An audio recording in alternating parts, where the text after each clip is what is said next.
student that I'm going to introduce is Kristen Williams, who did a really fabulous thesis. And she's also giving a workshop later in the week for students who are here, if you'd like to hear more about her work. So Kristen, come on up.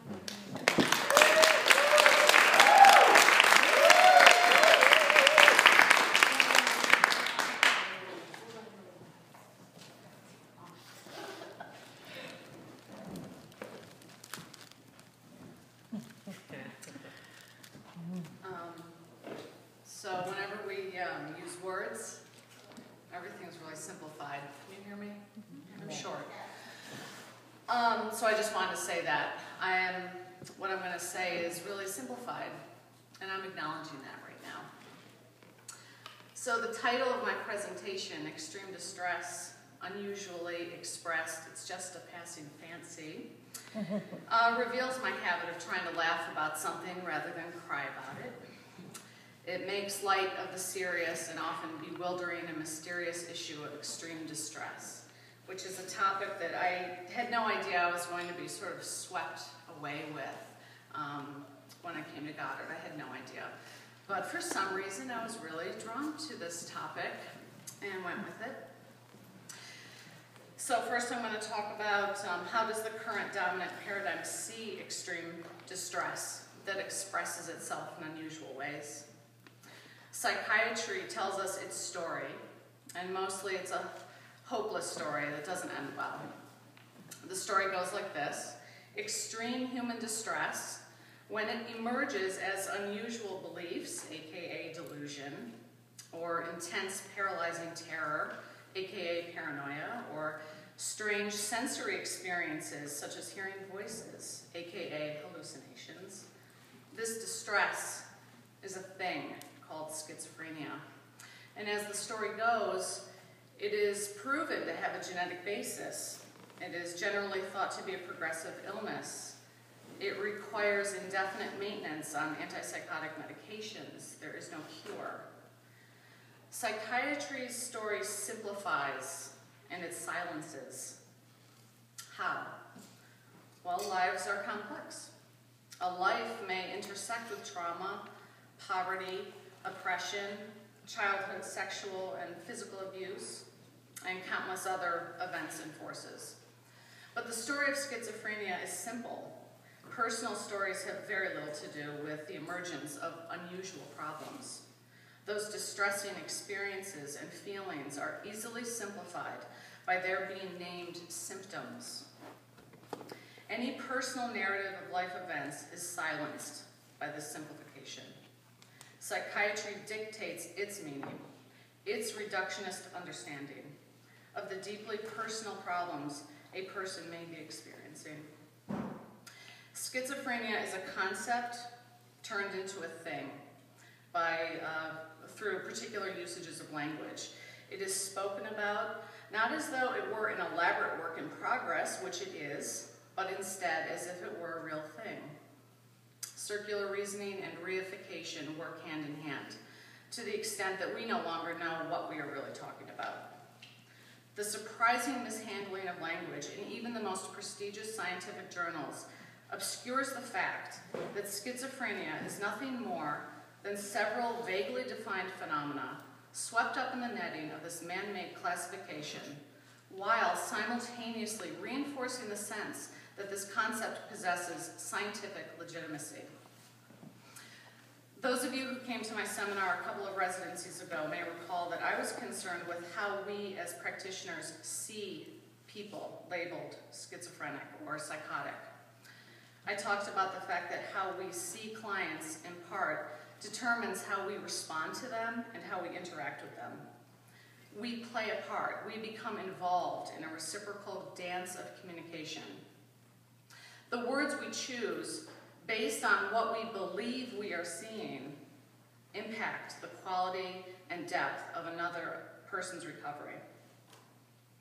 We know that a sense of hope is critical to recovery.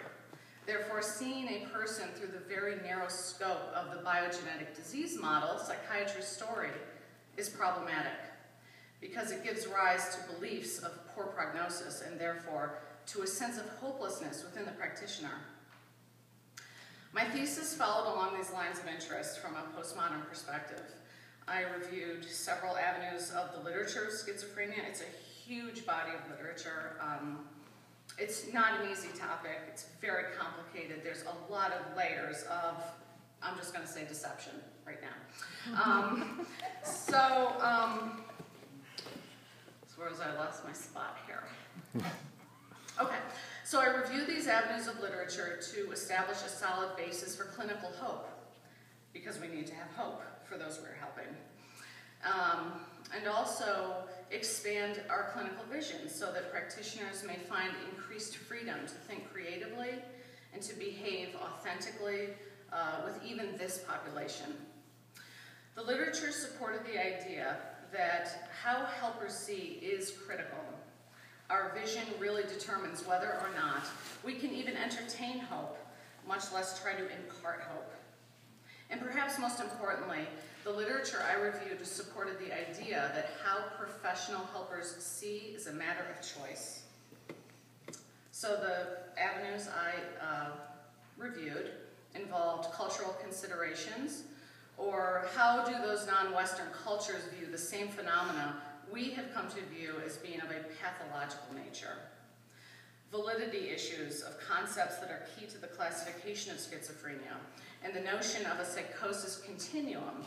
In other words, may the problems of schizophrenia be seen as normal human responses to adverse experience, and these would be existing on a continuum. The link between trauma and psychosis. Also, alternative models of psychosis, or how have some researchers and practitioners told the story of how and why psychosis happens. I also reviewed narratives of lived experience and recovery. So what do people with lived experience of these problems have to say, and what do they say helped and didn't help? And finally, I reviewed alternative approaches to psychosis that have had some success, such as the Soteria model, Windhorse, the open dialogue approach, and the Hearing Voices Network. It is widely understood that receiving the diagnosis of schizophrenia spells for most people who receive it the death of dreams. But what is not widely understood is that that hopeless story need not be seen as true. Instead, the process of psychosis may be seen as a very human, valid, purposeful, survivable, and temporary process. Many who have gone through the process with accepting support describe it as a transformative experience, often involving a profound reorganization of one's understanding and experience of the world and of oneself. Many report that the content of the anomalous experience contained important insights that contributed to the resolution of underlying problems. Psychiatry is not the boss of us. Okay? Counselors do not have to choose to see unusually expressed distress as a disease of the brain. Counselors have every reason to liberate their imaginations from the stifling constraints of reductionism. We do not have to go quietly into the dark night of psychiatry's story. You can impart not only the hope that one can make it through their distress, but you can impart the expectation that they will. This act alone may constitute one of the most powerful things we can do to increase the likelihood of recovery. You can confidently choose to see extreme states, altered states, as purposeful, just as we see other behavior and beliefs as serving useful purposes. In fact, when we read accounts of recovery from the psychiatric survivor movement, this is precisely what is reported to be essential, that someone, an empathic listener, see another's unusual experiences and beliefs as valid and potentially meaningful. It is essential that someone witness the reauthoring of distress and the wresting of deeply personal experience from the tenacious grip of psychiatry's shackles. The story of schizophrenia is a treacherous story, and in many ways we are heading straight into a darker age. Being labeled schizophrenic is profoundly stigmatizing, and its solution, or more honestly, its maintenance, is often harmful. Treatment is often insensitive and out of context. Psychiatry offers what it calls help, but only on its own terms, often terms dehumanizing enough to turn Kafka in his grave. But we can choose a different vision, one based on what we know about meaningful recovery. Ron Coleman is a man whose story is just one of many that we need to hear as a counterweight to psychiatry's story. Ron is now an activist and a prominent member of the survivor movement, but he spent 6 years as an inpatient on a Section 3, England's treatment order that allows detainment as well as forcible medication. He had almost 40 sessions of electroconvulsive therapy. He explains that medicine did not give him respite, but the amounts he was given were so great that he became, quote, little better than a zombie who viewed life through a legalized drug-induced smog, unquote. After years of being treated for schizophrenia, he says he lived with a feeling of hopelessness, achieving nothing, wanting nothing, expecting nothing, and receiving nothing. But what happened in the smallest of moments was a life-changing event for him. A support worker suggested that he attend a voice hearing support group. And at that meeting, he heard from a peer, for the very first time ever in all those years, that the voices he heard were real. So his relationship with the experience of hearing voices now began to shift. He began to stop thinking of hearing voices as being equated with madness and began to realize that they were related to devastating experiences he had had. Have you ever met anyone who has recovered from the diagnosis of schizophrenia? I have. And it was a most moving and inspiring experience. I attended a training led by a recovered person, Peter Bullimore. The participants would learn how to conduct interviews with people who hear voices for the purpose of facilitating greater understanding and meaning where there is often only chaos, fear, and confusion. This process, what he was going to share with us, was a key component to his own recovery. In the past, he had been labeled as a chronic schizophrenic. He now occupies a position in society in which he has a marriage, close relationships with his children, and he functions at a pretty high level. For instance, he traveled from England to give a 2-day training and a lecture in Massachusetts. That's a lot. And if you know anyone with this diagnosis, you would probably think, well, that's totally not possible for that guy that I know. And maybe you know someone who has been in and out of hospitals for many years, someone for whom you may have lost all hope in terms of that individual attaining the kind of recovery that Peter has, a return to ordinary life, our kind of ordinary. But what is critical is that we do begin to make the leap in our minds to see those labeled severely mentally ill as being potentially as well as Peter, and as well as ourselves.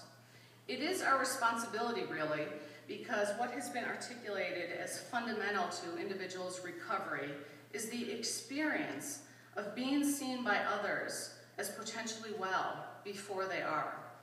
Someone saw Ron Coleman and someone saw Peter Bullimore as human beings having extreme difficulties, not as human beings possessing broken brains.